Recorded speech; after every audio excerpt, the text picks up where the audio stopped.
অভিযোগ করে এখন পর্যন্ত কোনো বিচার হয় নাই। আবার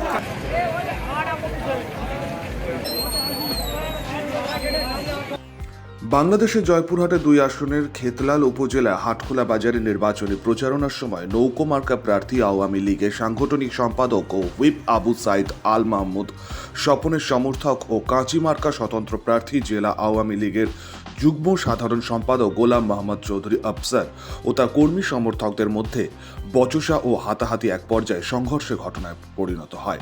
এতে স্বতন্ত্র প্রার্থী গোলাম মাহফুজ চৌধুরী আফসার সহ উভয় পক্ষে 5 জন আহতদের প্রাথমিক চিকিৎসা করা হলেও স্বতন্ত্র প্রার্থী আফসার সহ 2 জন জয়পুরহাট জেনারেল হাসপাতালে চিকিৎসাধীন। অপরদিকে নৌকার 2 জন সমর্থককে খেতলাল উপজেলা স্বাস্থ্য কমপ্লেক্সে চিকিৎসাধীন রয়েছেন। মঙ্গলবার সন্ধ্যে 5:30টার দিকে ঘটে এই ঘটনা।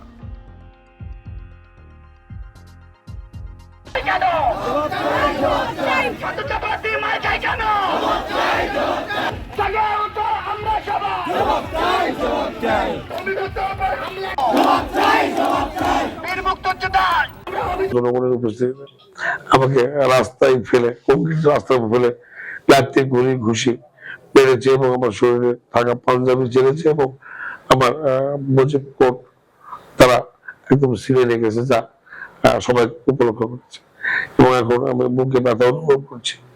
আমি ন্যায় বিচার চাই।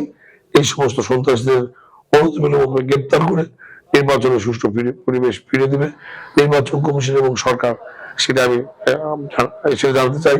এবং সবকিছুতেই বর্তমান সংসদ আবু সাইদ আল মাহমুদ শপথ যেদিন থেকে জয়পুরহাট দিয়ে তিনি এমপি প্রার্থী হয়েছেন। রাতে স্বতন্ত্র প্রার্থীর সমর্থকরা হাসপাতাল চত্বরে সমবেত হলে চরম উত্তেজনা সৃষ্টি হয়। সেখান থেকে বিক্ষোভ মিছিল বের করে শহর প্রধান সড়ক সিও কলোনি দিয়ে ডিসি অফিসের মূল প্রবেশদ্বারে অবস্থান কর্মসূচি করেন তারা। পরে রাত্রি 10টার দিকে রিটার্নিং কর্মকর্তা জেলা প্রশাসক সালেহিন তানভীর গাজী উপস্থিত হয়ে স্বতন্ত্র প্রার্থী কর্মী সমর্থকদের আইনগত ব্যবস্থা গ্রহণের আশ্বাস দিলে অবস্থান কর্মসূচি প্রত্যাহার করেন তারা। ঘটনাকে ঘিরে চরম উত্তেজনা সৃষ্টি হয়। তারিকুল ইসলাম লাবলু, শক্তি নিউজ 24/7 বাংলাদেশ।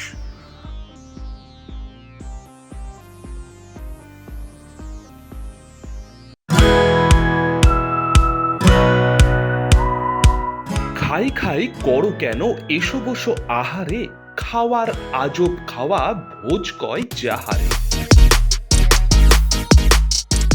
ভোজন রসিক বাঙালির খাওয়া দাওয়ার সেরা ঠিকানা মানেই Sher e Bengal. Indian, Chinese, south Indian, continental ডিশের হরেক রকম সম্ভার এখন একই ছাদের তলায়। এছাড়াও রয়েছে শের-ই বেঙ্গলের স্পেশাল কিছু আইটেম যা একবার মুখে দিলেই ভোলার নয়। ঘরোয়া পরিবেশে হোটেলের আতিথেয়তা আপনাকে মুগ্ধ করবে। রেস্তোরাঁর পাশাপাশি রয়েছে থাকার সুবন্দোবস্ত। সিঙ্গেল বেড থেকে ডাবল বেড, ট্রিপল বেড এবং ডিলাক্স এসি রুম। পাচ্ছেন 24 ঘন্টা পানীয় জল ও বিদ্যুৎ পরিষেবা। রয়েছে লকার, পার্কিং এর সুবন্দোবস্ত। এছাড়াও এসি, গিজার, টিভি, সিকিউরিটি সহ লন্ড্রির সুবিধে। মিটিং বা যে কোনো সামাজিক অনুষ্ঠানের জন্য এখন নিশ্চিন্তেই আসতে পারেন শের-ই বেঙ্গলে। Sher e Bengal, JP Avenue, Sagarbhanga, SBI ব্যাংকের ঠিক পাশে, দুর্গাপুর 713211। যোগাযোগ নম্বর 9609900511 অথবা 9775555222। শের-ই বেঙ্গল, একবার আসলেই বারবার আসতেই হয়। কাজের প্রেশার, চাইছেন একটু রিল্যাক্স। একদিনের উইকেন্ডে শহর থেকে দূরে কোথাও যেতে চাইছেন, কিন্তু যাবেন কোথায় ভেবে উঠতে পারছেন না। চলুন না ঘুরে আসি তারাপীঠ। আর তারাপীঠ মানেই মধু মমতা হোটেল অ্যান্ড রিসর্ট, যেখানে গেলে আপনার মাইন্ড একদম ফ্রেশ। তাজা অক্সিজেন সাথে গ্রাম্য পরিবেশ আপনাকে হাতছানি দেবে। AC deluxe room, swimming pool, gymnasium, indoor games আর সাথে আপনার পছন্দের মতন ডিশ। এছাড়াও যে কোনো সামাজিক অনুষ্ঠানে আজই বুক করতে পারেন মধু মমতা হোটেল অ্যান্ড রিসর্টের ব্যাংকোয়েট হল।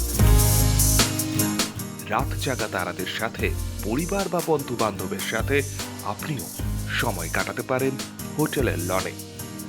তাই ভুলবেন না, তারাপীঠ মানে hotel Madhu Mamata and resort. ঠিকানা hotel Madhu Mamata and resort, Tarapith, Tarapith road, Indian oil petrol পাম্পের ঠিক বিপরীতেই, তারাপীঠ, বীরভূম। যোগাযোগ নম্বর 9775555599 অথবা 9002410083। বীরভূম মানেই তারাপীঠ, আর তারাপীঠ মানেই মধু মমতা হোটেল অ্যান্ড রিসর্ট।